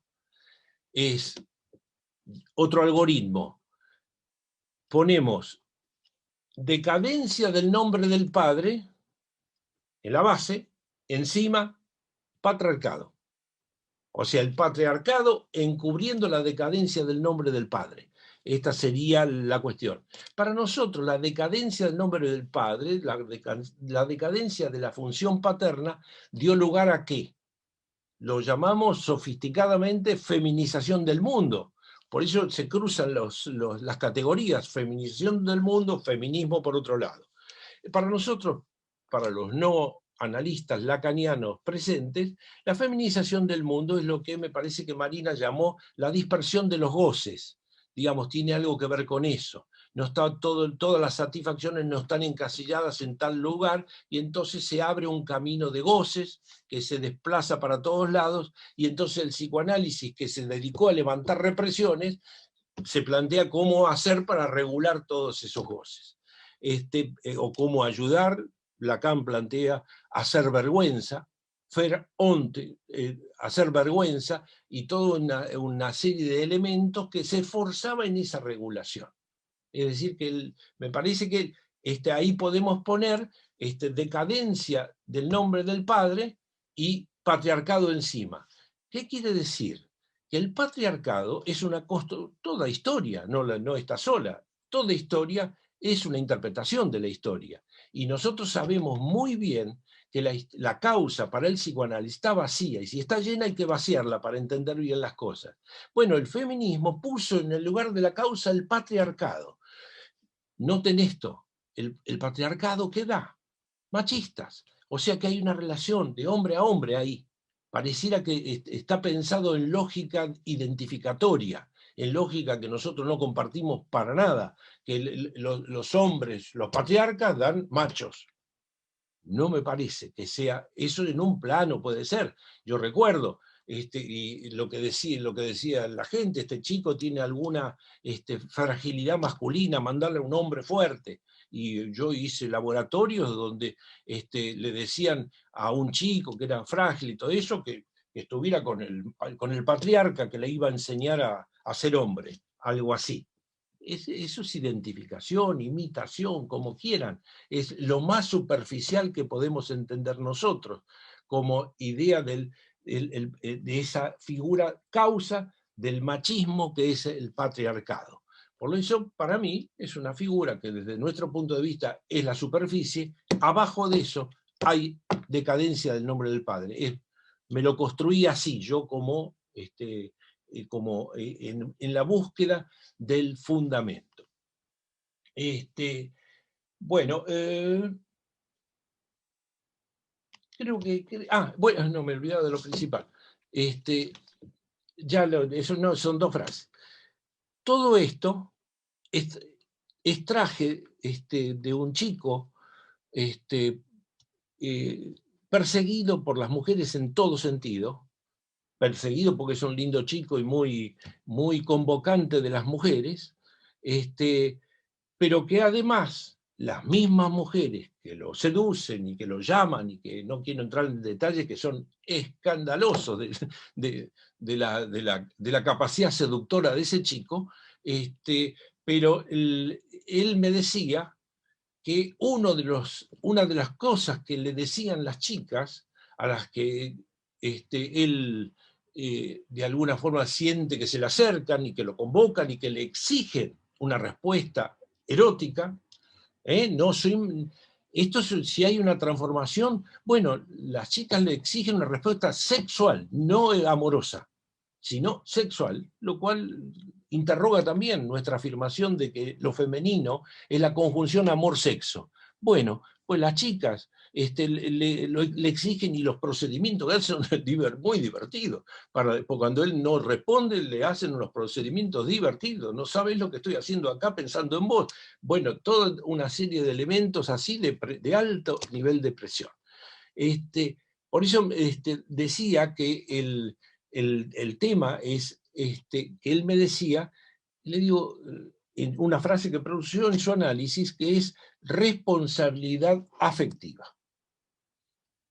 Esta frase que circula como tantas otras, que son frases del producto, no tiene la culpa del feminismo, pero es versión. Digamos, si ustedes quieren, el feminismo está acá y al barrio llega así, digamos, llega como estas figuras, que no sé si son así para el feminismo en su origen, pero que llegan así. Responsabilidad afectiva. ¿Qué quiere decir eso? Eso es horroroso, esto lo que decimos. En el plano de la pasión, del erotismo, la responsabilidad afectiva es la puesta de la razón en el mundo del erotismo, en el mundo de la pasión, de cualquier orden, del amor, de todo esto. Es una gran lucha. La ética de Spinoza es una lucha permanente entre la razón y la pasión, y fracasada siempre. Bueno, esta inocente pregunta pone que los chicos tienen que calcular si van a continuar. Responsabilidad afectiva es, si va a ser una sola vez, no lo tenés que hacer, porque si no la chica se va a enganchar y después va a sufrir.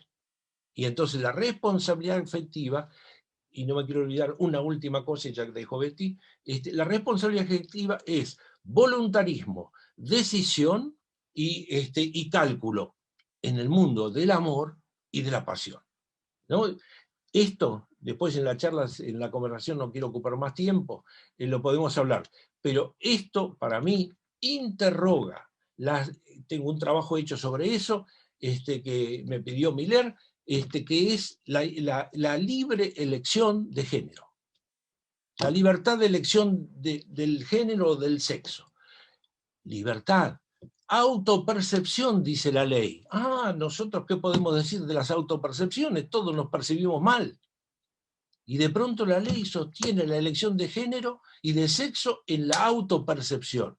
Todos sabemos que la autopercepción, desde cuando vemos una foto que decimos salí mal y saliste como sos, ¿entendés? Hasta todas las deformaciones. Me decía una mujer que veía su foto de hace 10 años, una mujer que me decía, no puedo creer que yo era ese, yo me sentía horrible y veo que era una chica divina. Autopercepción. Sobre esa autopercepción, la ley dice que uno elige lo que es. Y hay leyes que ponen 16 años. La nuestra parece que es muy neoliberal. Bueno, eso. Bueno, muchas gracias, Chamorro. La verdad que si queríamos actualidad, tenemos actualidad pleno. Bueno, me imagino que todo el público debe estar ansioso por participar. Les comentamos que no va a ser, ahí ya vemos, gente que levantó la mano. No vamos a utilizar el chat de conversación, sino las manos levantadas y le vamos a ir dando lugar. Quería hacer una acotación. Bienvenidos a todos los no analistas, porque el ENAPOL justamente es el encuentro y la reunión de todos aquellos interesados en el psicoanálisis. Así que me parece muy pertinente la presencia y la intervención de Chamorro en ese sentido, porque justamente a diferencia del Congreso, que por partes es más reducido a los miembros de nuestras escuelas, siempre el ENAPOL tiene la característica de convocar y de invitar a los participantes de todos lados. Así que muy para tener en cuenta esta manera de hablar y de dirigirse a la gente. Bienvenidos a todos, también se pueden inscribir. Y de paso también te agradezco, Chamorro, tu generosidad, te agradecemos todos los aquí presentes que trabajamos también para otros encuentros, porque tu alocución va a servir para la gente de las jornadas que están preparando las 30ª jornadas de la EOL, cuyo tema es lo femenino fuera de género, y por qué no, para el Congreso AMP 2022. Así que muchísimas gracias por tu transmisión generosa. Dejaría ya paso a las preguntas, y también quizás tomando alguna de las preguntas pueden conversar entre ustedes los participantes del panel. Entonces, Euge, das paso a las preguntas, ¿sí? Sí, ahí. Hola.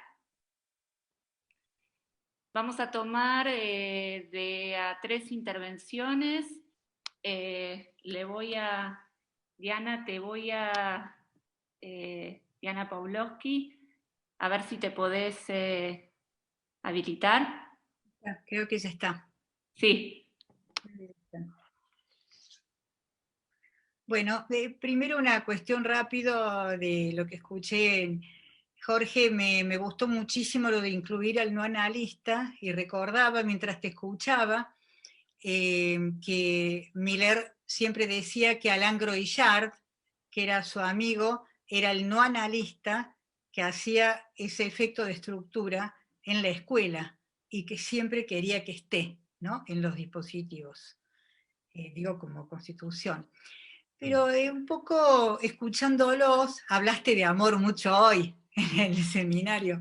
Quería preguntarte, o a la mesa, bueno, vos hablaste mucho de eso, pero a la mesa, el psicoanálisis se ocupa justamente de la diferencia absoluta, quiero decir, va a la diferencia, o sea que no puede hablar nunca de nada totalizador, ¿no? Ni los todos, nada respecto a lo que decía Marina, nos oponemos totalmente a eso. Pero tenía una pregunta en relación a qué sucede respecto a la mujer es la que salvará, por esto de que decía Jorge de que el lazo es de estructura, ¿no? Y que me acordaba en Leol, una vez Eric terminó una conferencia respecto a la mujer que decía, la mujer es la del take care, es por eso que en ese lugar se salvará el mundo. Entonces cuando te escuchaba del matriarcado al principio y la mujer del take care, quería ver si podías decir algo de eso, o sea, algo más del amor. Bueno. Gracias, Diana. Euge. ¿Contestamos una por una? No, Okay. no, tomamos 3 intervenciones, breve, lo más breve posible, y luego la mesa. Mirta Vázquez, a ver si ahí te podés habilitar tu audio. ¿Se escuchan? Sí. ¿Se escuchan? Sí, ya. Sí. Es algunas cosas que me suscitaron la intervención primero de Marina. Marina, me parece que vos tomaste un sesgo que tiene que ver con la política. En tanto y en cuanto empezaste hablando de la segregación, y tomaste el tema de la identificación, que para mí es un tema absolutamente complejo. Porque el tema que nosotros, los analistas, tomamos la identificación mortificante, que es la identificación al ideal. Pero un análisis no se concluye sin ningún tipo de identificación, esto también lo sabemos. Entonces, digo, ¿cómo lo pensás en relación al amor? En esto, el psicoanálisis, estamos en este momento, escuchamos el domingo 2 de mayo hablar a Miller, hacía mucho que no lo escuchábamos, muchos de nosotros, por lo menos. Estamos en un momento de intentar que el discurso del psicoanálisis incida en el discurso corriente, el discurso de la política, ese que es el arte de lo posible. Nuestro discurso está asignado por lo imposible, entonces, ¿ahí qué haría el amor, que es lo que nos convoca? Se me ocurrió una frase, condescender hace condescender, es una frase de Lacan, ¿no? El goce al deseo. No sé si vos podés agregar algo en relación a esto. Y en cuanto a Jorge, cuando te escuchaba, me acordé de una frase de hace muchos años, que la dijo, no sé si estará escrita en alguna de sus conferencias, Miller. Dijo, el hombre lacaniano, o sea, a partir del pensamiento y la enseñanza de Lacan, es temeroso de la mujer. Esta caída del nombre del padre ha hecho un hombre temeroso, porque lo que, esto es quizá imaginario, pero lo que avanza, yo estoy de acuerdo con vos en el movimiento Me Too sobre todo, es una identificación histérica, pero a medida que avanza en este momento, cada vez aparecen más actrices que dicen, me arrepiento, alguna ganó el premio Oscar, pero me arrepiento de haber trabajado con Woody Allen cuando en realidad no se sabe, porque la ley justamente ahí dijo que no, él no había sido abusador. En fin, el hombre de hoy, esta caída del nombre del padre, ha generado un varón temeroso, ya no domado, como decía Esther Vilar hace muchos años. Bueno, Mirta, Gracias, buenísimo. Mirta. Pasamos, dale. Le doy la palabra a Paula Usni, que estaba y después se bajó la mano, pero la volvió a subir y sigue en el orden. A ver. Ahí, Pau. ¿Ahí me escuchan? Bien, perfecto. Bien, voy a tratar de hacer un par de comentarios sobre las cuestiones que trabajaron. Agradezco mucho, la verdad, los trabajos, todos. Alguna primera cuestión que voy a tratar de articular mínimamente con lo que comentaron Jorge y Marina, que creo que tenían mucha resonancia, y que ubica una línea, me parece interesante, entre segregación, identificación y amor. Y me despertó una pregunta respecto al amor y la segregación. Lacan ya trabaja la cuestión de la segregación como efecto de lo que él llama la evaporación del padre. Ya en el 68 ubica la segregación como efecto de la evaporación del padre. Y lo que sitúa ahí es que lo que precipita es a la formación de comunidades de goce. Lo que me interesa es, a partir de una experiencia que saben muchos que yo llevo adelante, que es un equipo de atención en una institución, en una escuela, que se autodenomina travesti trans, es decir, han escogido poner el nombre travesti trans en el nombre de la escuela, como un modo, y ellos lo dicen de esa manera, para sostener que lo que no se nombra no existe. Entonces deciden denominarse travesti trans. Dentro de lo que sucede en esa institución, por eso me interesa el punto de la segregación y especialmente la identificación que toma Marina, es que dentro mismo de la institución se reduplica el efecto segregativo. Es decir, ahí donde se denominan travesti trans, lo que empieza a reduplicarse es el grupo de los héteros, el grupo de los trabas, el grupo de los maricas, y se denominan así, digamos, no es peyorativo. Lo que es interesante en eso, yo atiendo a una mujer travesti, que todo el problema que empieza a aparecer es cómo ser una travesti distinta dentro del grupo de las travestis. Es decir, empieza ella a tener una disrupción con su propia singularidad dentro de esa comunidad que ha producido ese efecto segregativo, se reduplica. Con lo cual, en ese punto me lleva a la pregunta, a partir de las exposiciones de ustedes, Marina trabajaba la cuestión efectivamente de lo hétero, me parece súper interesante eso, porque ahí en ese grupo segregativo lo que le pasa a esta mujer es que empieza a aparecer algo de lo hétero de sí misma que no le permite encajar en esa agrupación que se sostiene con una identificación, pero ella ahí no. Entonces, la pregunta que me suscitaba es, si efectivamente lo hétero adviene ahí como una irrupción dentro de la agrupación segregativa, ¿qué posibilidad y efectivamente es el amor lo que permite, y algo de lo que ustedes traían, articular algo lo hétero es lo que permite articular algo del amor? ¿Qué posibilidad entonces del amor dentro de los grupos identificatorios, producto de la segregación? Esa es la primera cuestión. La segunda, un comentario breve sobre algunas de las cuestiones que situó Jorge, sobre todo al final.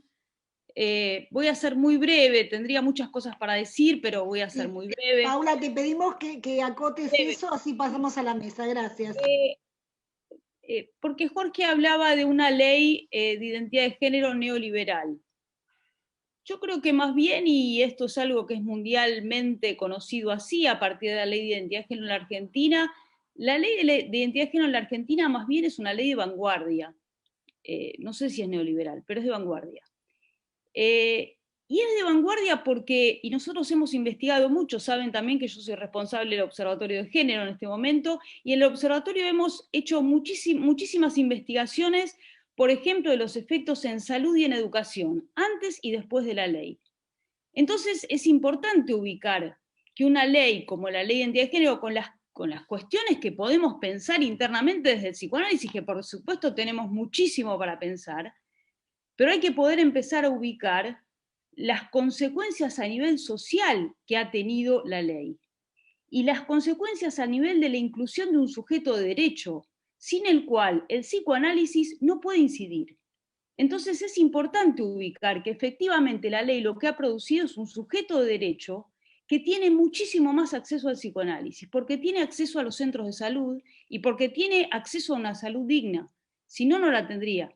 Y el psicoanálisis tiene una posibilidad de injerencia en, efectivamente, todo lo que estamos hablando últimamente sobre lo trans, ¿no? La cuestión trans que se ha abierto ahora, ya hace 8 años, más de 8 años que tenemos la ley en la Argentina, y a partir de ahora se está empezando a hablar mucho más sobre la cuestión trans, pero hay que decir que durante estos 8 años, todo el acceso a la clínica que el psicoanálisis ha podido tener es gracias a la ley de identidad de género.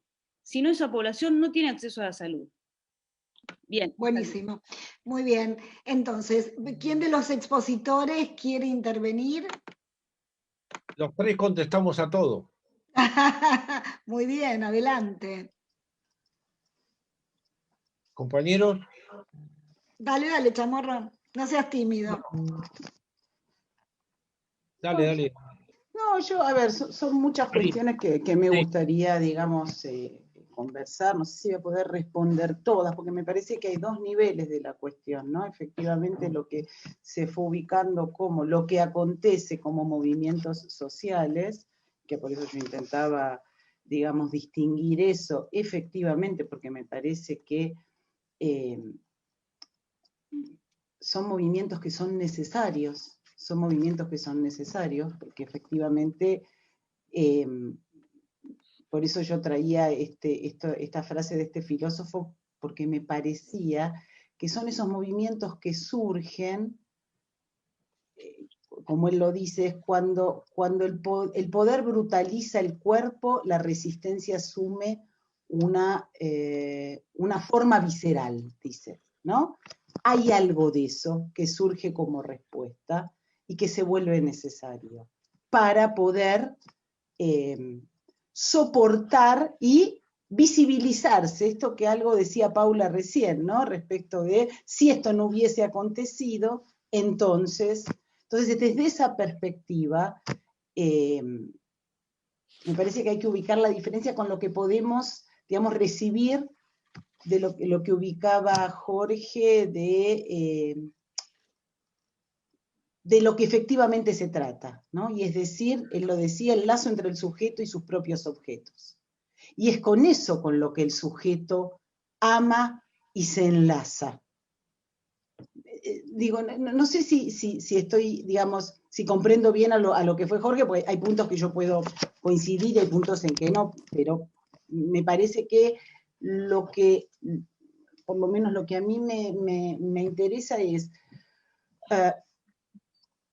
pensar que no todo movimiento identificatorio es malo, no sé cómo decirlo, que verdaderamente a veces son movimientos necesarios y que muchas veces traen estas consecuencias que vos ubicabas, Jorge, que yo muchas de ellas comparto, pero que son una forma de resistencia visceral. Y a ese respecto, dos cuestiones. Una, recomendar una serie que me recomendó Jorge Asef, cuando hablábamos sobre estas cuestiones, que se llama Enmienda, y que es efectivamente el origen, digamos, del movimiento, podríamos decir, para que los negros sean incluidos en Estados Unidos con los mismos derechos que los otros, ¿sí? Y efectivamente lo que se da es una cuestión muy interesante, porque es todo un problema alrededor de la 14ª enmienda, que es que lo que se quiere agregar es separados pero iguales. Es decir, ¿qué quiere decir con separados pero iguales? Los blancos por un lado, los negros por el otro, con los mismos derechos. Y efectivamente me parece que ese separados, y es a lo que se opone el movimiento, porque efectivamente no termina de resolver la cuestión en términos de la segregación. Eso por un lado. Por el otro, encontré, cuando preparaba cuando leía para hoy, una entrevista que le hacen a Miller en el año 2011, me parece que viene a cuento también de lo que preguntaba Mirta y de los lazos actuales. A ver, lo lanzo para conversar, en donde a Miller se le pregunta lo siguiente: asistimos un poco por todas partes a un repliegue identitario. Para tomar esto de las identidades, las identificaciones, y lo que uno puede pensar desde la jerga psicoanalítica, la identidad sintomal, etcétera, en donde no me voy a meter. La pregunta es, asistimos un poco por todas partes a un repliegue identitario. Ahora bien, Lacan profetizaba después de 1968 el ascenso del racismo. Y dice Miller, el uno, le digo, el uno es también el culto de la identidad de sí consigo, la dificultad de soportar al otro, quien no goza de la misma manera que usted. Cuando era cada uno en su casa, bueno, hoy se relativizaría un poco esa cuestión, pero cuando era cada uno en su casa, sin racismo, sino por supuesto el de los hombres para con las mujeres, cuyo deseo no está visiblemente conforme con el suyo. Pero se molestaba a la gente que vivía la vida a su modo. Y eso hoy da un giro inesperado. Nos trasladamos, nos mezclamos, nos conectamos. No hay un choque frontal de civilizaciones, sino por el contrario, una extraordinaria mezcla de modos de vida, de goce y de creencia, que trabaja las identidades y las segrega desde el interior. Ahí hace referencia a un asesinato, un hombre que en nombre de una identidad europea imaginaria mata a sus semejantes. Y él dice, este acontecimiento contingente, trágico e insensato, es un espejo del mundo. Entonces, me parecía que tiene toda su actualidad pensar, digo lo que se me va ocurriendo como para lanzar la conversación respecto de lo que puedo ubicar respecto de la identidad y estos movimientos y lo que sucede en la singularidad de cada sujeto, que queda como, digamos, que está ahí también con sus propios síntomas. Esto que decía Paula, bueno, esa singularidad es la que nosotros recibimos. Eso no impide que pueda a otro nivel, bueno, Chamorro decía no hacer lazos, sino vínculo, podríamos decir, te lo pregunto, ¿no? Un vínculo a ese nivel para poder sostener esa resistencia y hablar, en todo caso, en un análisis de lo que resiste en uno mismo. ¿Se entiende? ¿Qué es lo no colectivizable? Paula. Perdón, Marina, vamos a tomar la palabra de Jorge Asef y Jorge Chamorro. Les pido a los que tienen las manos levantadas, que quizás no van a poder intervenir hoy, vamos a hacer todo lo posible, pero son 21:40, vamos a priorizar la intervención de la mesa. Y bueno, tomaremos luego en una otra ronda de preguntas si alcanza el tiempo. Y si no, la verdad hemos causado a la gente para preguntarse cosas que podrán escribir en su momento. Sí, pasamos, ¿cuál de los dos Jorges quisiera intervenir? ¿Preferís vos, Jorge, o yo, como quieras? Estás muteado, Jorge. Se autocensuró. Ya estaba hablando. A mí me parece que el tema de la segregación es un tema que da vueltas alrededor de este ENAPOL de un modo, tiene una presencia, ¿no? Porque inclusive el texto de orientación de Miller, el que pusieron en la página del amor al prójimo, Miller comienza planteando que la tendencia de nuestro tiempo es la segregación. Las intervenciones de Alejandro Reynoso, cuando en la primera actividad que tuvimos hacia el ENAPOL, la intervención de Ricardo Celdes en la entrevista que tuvo, que está colgada en la página, y pienso que por eso tomé ese párrafo de amar la diferencia, porque gracias a Oscar Sack, que me acercó un libro de Kamala Harris, leí que la vicepresidenta actual de Estados Unidos, es un libro súper interesante, y ella planteaba que el miedo al otro está incrustado en la esencia de la cultura estadounidense, ¿no? Y da una serie de ejemplos a lo largo de la historia de Estados Unidos. En el último Lacan Quotidien hay un artículo de France Jagou analizando la cuestión de los movimientos woke en Estados Unidos, donde ella toma una referencia de Charles de Gaulle cuando lo matan a Kennedy, que de Gaulle en una entrevista dice: al asesinato no lo van a descubrir nunca, porque para descubrir ese asesinato tienen que develar que la verdadera causa del asesinato de Kennedy es el racismo. Y de eso Estados Unidos no va a poder hablar nunca. O sea, todo lo que hace es un intento, rodea el tema, pero nunca va a terminar de hablar descarnadamente de eso. Hay una, no sé si es una serie, hay un documental en Netflix que se llama Rachel Divided, ¿no? La división de Rachel, que es una historia real muy interesante de una mujer que se vuelve una referente militante del movimiento por la lucha de derechos civiles afroamericanos súper actual, pasó hace dos años, y que encabezaba la militancia por los movimientos, por los derechos afroamericanos, y en algún momento la investigan y descubre que en realidad sus padres eran blancos. Entonces, que el tipo de pelo que ella tenía, que en realidad se había cambiado el nombre, que se teñía el pelo, pero ella era de ya no me acuerdo, de un pueblo de Minnesota. Y sus mismos compañeros de militancia le empiezan a expulsar, y es muy interesante en este documental ver cómo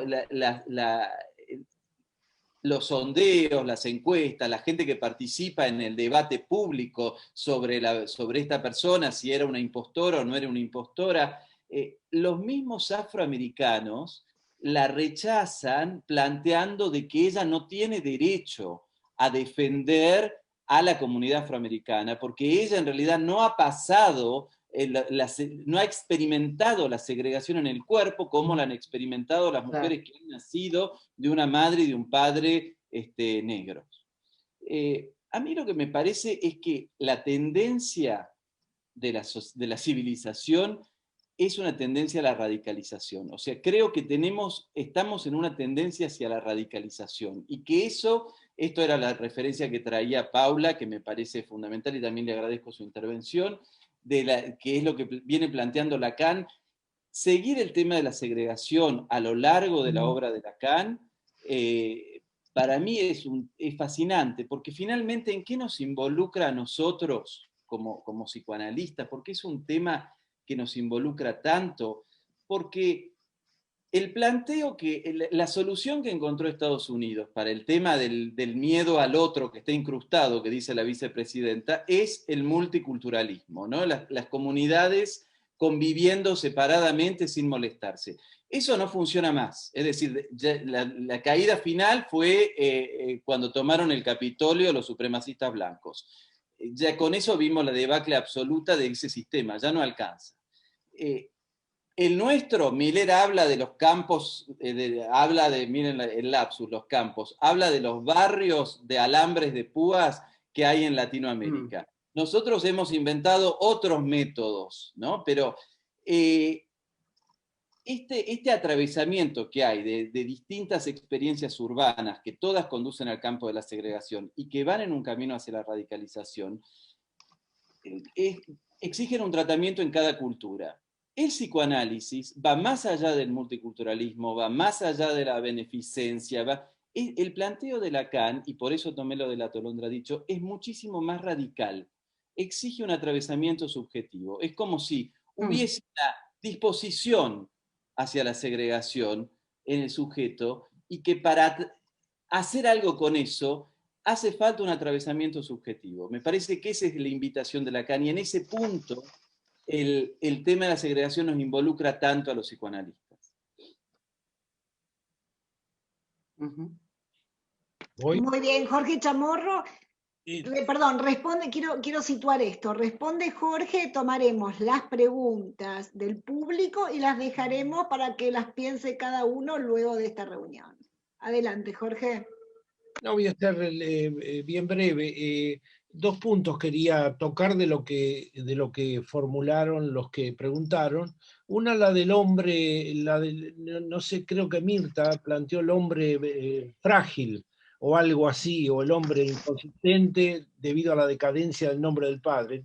Todo lo contrario, la decadencia del hombre del padre para nosotros da en la perspectiva de todo análisis una conclusión de la indeterminación neurótica, y por lo tanto da un hombre que Lacan llamó en algún momento un hombre sin ambajes, o sea, un hombre decidido. Es un hombre que es lo opuesto a un neurótico, que es la indeterminación en distintas formas.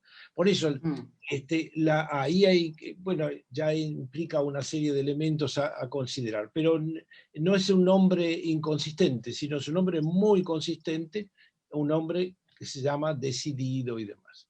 Respecto, me parece interesante también, porque todas estas cosas siempre se prestan a deslizamientos. Por supuesto, si yo soy político, sociólogo, voy a entender la ley de otra perspectiva. Si yo soy psicoanalista, me remito al texto de la ley, y al texto de la ley de libertad de género y todo eso. No puedo, me parece inadmisible que un psicoanalista piense en términos de elección. Primera cuestión. Nosotros pensamos en términos de elección forzada, y pensamos en términos de sujeción. Por eso decía un poco en broma lo de neoliberal. Es decir, que en la ley habla de libertad de elección, es un tema que para nosotros es el tema yoico, eso no tiene nada que ver con lo que decimos, el goce, el sujeto y todas esas cosas que decimos. Eso es ajeno total, es una concepción del cognitivismo, no del psicoanálisis, esta concepción de la ley, que también está replicada con la misma ideología en el tema de la nueva ley de salud mental, que también tiene el mismo espíritu cognitivista de libertad de elección y de todas esas cosas, de internarse, de no internarse, etcétera, etcétera. Por eso para nosotros la libertad, para nosotros, pero también para el marxismo y para muchas otras posiciones, no hay tal libertad. Esa es una ilusión, ilusión yoica. Nosotros somos selección forzada y determinación, sujeción absoluta, digamos, no a los otros, sino a las particularidades nuestras. Esta es nuestra posición. Entonces, de hablar de libertad de género, además, el género y el sexo, hablamos todo el día del goce y de las satisfacciones más íntimas. No me parece que el género se elija por el yo, que anda eligiendo estupideces por ahí todo el tiempo y demás, sino que hay una determinación. Nosotros pensamos en esos términos, pensamos en términos de determinación por un tipo de satisfacción propia del hombre, propia de la mujer o propia de quien quieran, pero no pensamos en términos de elegimos lo que se nos cante. Estamos determinados y las buenas elecciones son las que se alojan en el camino de la determinación. Entonces, que alguien diga yo quiero esto, yo quiero lo otro, como diría un italiano, un argentino italianizado, me ne frega lo que elige la gente, porque entiendo que eso promueve todo tipo de daños para las mismas personas que quieren elegir. Lo que hay que entender muy bien, estoy pensando en las intervenciones de orientación transexual y demás, es todo un tema cómo se decide eso y demás, pero yo no me opongo a eso, por supuesto, pero me parece que el fundamento tiene que ser un fundamento riguroso y serio, que tenga en cuenta los conceptos del psicoanálisis. Eso, muy bien, perdón, Jorge. Una cosita más. Desde el punto de vista de la libertad, y ya dije percepción, autopercepción. No podemos nosotros sostener en la libre elección y la autopercepción, que es para la ideología, para la política, para lo que quieran, se puede llamar de vanguardia. Desde el psicoanálisis es regresiva esa ley en su texto. Sus consecuencias, bueno, que las estudien los sociólogos. Yo me dedico a los conceptos y a los textos, no me dedico a mirar los efectos generales que produce una ley. Es decir, después se podrán estudiar aparte, no me niego a que eso lo haga alguien. Por supuesto, si un sociólogo me dice todos los efectos benéficos, está bien. Tendré que repensar para qué carajo nos sirve el psicoanálisis. O sea, hablamos con el psicoanálisis, desde el psicoanálisis y como psicoanalistas. Me parece que eso tiene que ser claro y me parece que tiene que orientar todas nuestras producciones. Entonces, gracias, Jorge. Les propongo lo siguiente. Dolores Anden va a dar la palabra a todos aquellos que han levantado la mano para que nos manifiesten lo que quieren decir. Y entonces, esos aportes quedarán para cada uno y para todos para poder elaborar lo próximo con vistas a producciones personales o colectivas. Dolo. Betty, sí. Permitime intervenir en este instante. Bueno. Hay 5 personas que han levantado la mano, más las intervenciones que se hicieron antes, que me parece realmente increíbles. Una noche picante, estimulante, controvertida. Yo creo que esto tiene que seguir. No podemos seguirlo porque se termina la noche. Nos quedan unos pocos minutos, pero creo que desde la FAPOL, la comisión organizadora del ENAPOL, tenemos que inventar algún dispositivo para poder seguir conversando sobre esta noche. Algo fulgurante quizás, no sé, lo tengo que pensar, se me acaba de ocurrir en este momento, pero creo que sería una pena que el tiempo nos corte algo que se lanzó con toda la fuerza. Gracias a nuestros interlocutores de hoy. Por lo tanto, bueno, estoy de acuerdo con vos que hagan una intervención muy breve ahora, que casi la titulen, pero que vamos a pedirles, yo les voy a pedir personalmente a cada uno que escriba algo, que escriba sobre lo que quiere plantear y vemos qué inventamos para poder seguir con esta conversación con otros dispositivos. Me parece buenísimo porque además lo que nos apura es el tiempo. El entusiasmo está a flor de piel para todos y tenemos algo que hacer con eso. Pero ¿por qué no repican una otra reunión de estas y en vez de hacer las preguntas, ahora van a decir cosas que nosotros queremos responder, quedamos sacando de pie y más? Bueno, algunos se tienen que quedar con las ganas, Jorge. Ahora le vamos a dar la palabra a los colegas que ya levantaron, ya la deben tener cansada de tanto tiempo. Tenemos que pensar qué hacemos con esto, no lo vamos a resolver ahora, pero mejor que sobre de que falte, que aunque falte. ¿Quién va? Elisache, la mirás,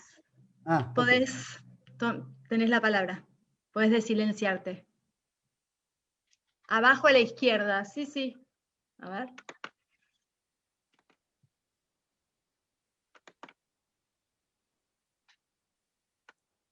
Que vayan desmuteándose todos.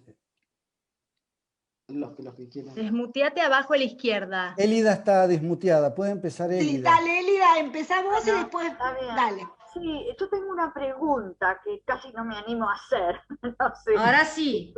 No tengo la respuesta porque tal vez sea por mi ignorancia, pero la realidad muestra, y las estadísticas también, que la mayoría de los crímenes violentos son cometidos por hombres. Y yo me pregunto por qué. Ya cuando era maestra, los varones me volvían loca y las nenas no. Eso no era violencia, era la agresividad por ahí, lo motriz del varón, pero estadísticamente, bueno, uno sabe que las violaciones, los feminicidios, los narcos, la mayoría, una vez hice una estadística, son hechas por varones. Me pregunto por qué. Eso, buen punto. Muy bien. ¿Dolo? Muy bien. Gaby Greenbaum.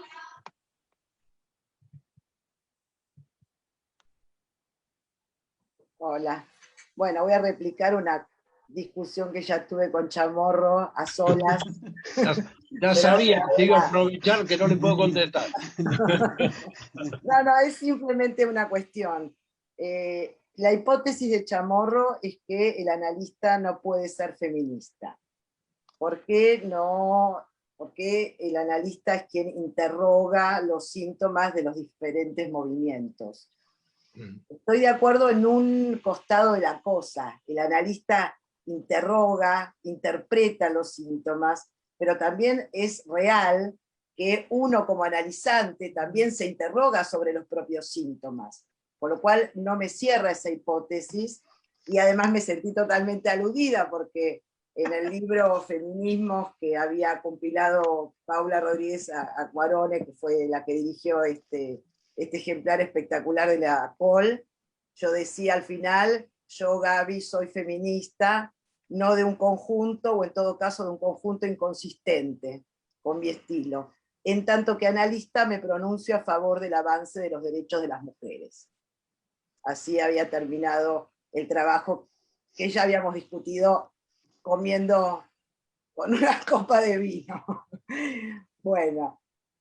Bueno, Elisangela, mirás. ¿Puedo hablar ahora? Sí, dale. Bueno, Gaby, he hecho la ponencia con Jorge. Es la primera vez que escucho Jorge. Me quedé encantada, porque yo entendí que hablaste de lo feminismo. Esto no existe. Existen los feminismos. Y más que esto, las masculinidades. Entonces, no hay ahí un rechazo a los hombres y pensamos hoy en las masculinidades. ¿Es eso? Yo te preguntaría por qué un analista o un analista no puede ser feminista. Muy bien. ¿No queda planteado? Silvia Ons. Bueno, me pareció muy interesante todo lo que se planteó y quería decir algo en relación al planteo de Jorge. Por un lado es cierto, cuando alguien cree que elige, ¿no?, desde la autopercepción, porque hoy en día creo que el tema es yo elijo, ¿no?, yo puedo elegir. Lo que está segregando, siguiendo el planteo de Marina, lo que está segregando es el heterogéneo del propio cuerpo. Que justamente esta pandemia nos muestra claramente que hay cosas que no se eligen, que el inconsciente tampoco se elige, que el cuerpo que tenemos nos es siempre heterogéneo. Entonces creo que la temática de poner en primer plano la elección es la marca de la segregación que hacemos con respecto a nosotros mismos. Por otro lado, creo que hay que diferenciar machismo de patriarcado. Yo creo que, Jorge, cuando vos decís que en la declinación del nombre del padre lo que aparece es el patriarcado, yo diferenciaría machismo del patriarcado. Creo que lo que aparece es machismo, no patriarcado, porque patriarcado remite a padre. El padre tiene un carácter simbólico, creación de instituciones, nacimiento de un hijo, creación de una idea, fundación, mientras que macho no remite a ninguna cosa que se genera más allá del mismo. Macho remite solamente a las condiciones de la especie, a la fuerza, ¿no? Y creo que es este tipo de virilidad que las feministas denuncian, y que muchas veces con razón, en ese sentido, creo que parten de confundir padre con macho, ¿no? Creo que ese es el punto que me parece que sería interesante que pudiésemos intervenir los psicoanalistas. Por otra parte, se habla de la deconstrucción. ¿no? Siempre el término de construcción ha tenido que ver con deconstruir el discurso hegemónico. Yo creo que actualmente el discurso hegemónico no es el patriarcado. El discurso hegemónico es la tecnología, son los influencers, podríamos decir. Es el virus digital, se podría también pensar, no es el patriarcado. Entonces creo que hay que diferenciar machismo, que es una de las aristas del patriarcado, pero no hay que confundir para nada. Y no tenemos que confundirlo. Me parece que ese es el punto. Por otra parte, la diferencia. Por favor, Silvia, vamos a Irene Greiser y cerramos con esto. Tomamos este último aporte. Perdón, Dolo. Gracias. Gracias a las intervenciones, la verdad, una muy linda noche. Algo quiero decir en relación a la ley de identidad de género. Yo creo que es una ley que los psicoanalistas nos debemos interrogar algunas cosas. En muchas cuestiones acuerdo con algunas cosas que vos planteás, Jorge. Me parece que hay que poder distinguir una cuestión que es lo que es el nivel de los avances, a nivel de los derechos de las minorías. Eso es indiscutible. Pero me parece que sí tenemos que interrogar todo lo que tiene que ver con lo autoinformado, lo autopercibido. Inclusive es una ley que está siendo interrogada por los propios juristas también. Hay ciertas cuestiones, la ley, por ejemplo, no determina la edad respecto. Un niño dice que nació en un cuerpo equivocado. Ese es otro significante también a interrogar. Y creo que los psicoanalistas nos debemos ese debate en relación a la ley. Así es, Irene, la actualidad se nos impuso y también se nos impuso la hora. Así como... La cuestión que, bueno, lo dejo como pregunta, es en relación, si no podemos pensar un cierto repudio de lo femenino también en la época. Bueno, interesante. Hetero, porque me parece que hay un repudio de lo femenino que no tiene sentido, que es de los hombres y de las mujeres. Bueno, buen punto. Bueno, le pedimos disculpas a Gustavo Zatopolsky y a Graciela Gerretán, pero ya se nos terminó el tiempo. Vamos a tomar, como dijo Ricardo Seldes, esta inquietud. La verdad que es muy auspicioso para nosotros que todos quieran participar y les agradecemos muchísimo a Jorge Chamorro, a Jorge Acef, a Marina Recalde, de mi parte, a Dolores, a Analía Trachter, bueno, Dolores Andes, de Analía Trachter, Euge, gracias a Ricardo Seldes por convocarnos para el ENAPOL y los esperamos en la próxima actividad que seguramente será conducida por Gabriel Raki, mi compañero. Gracias a todos, un aplauso y bueno, gracias a todos, seguimos, esto es relante.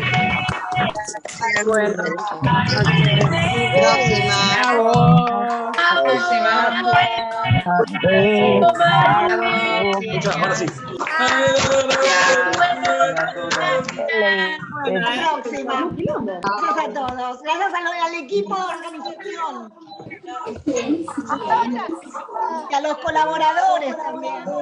Gracias. Muchas gracias. Chao, Muchas gracias. Respóndeme el mail. A mi Nina. Cerramos. Él está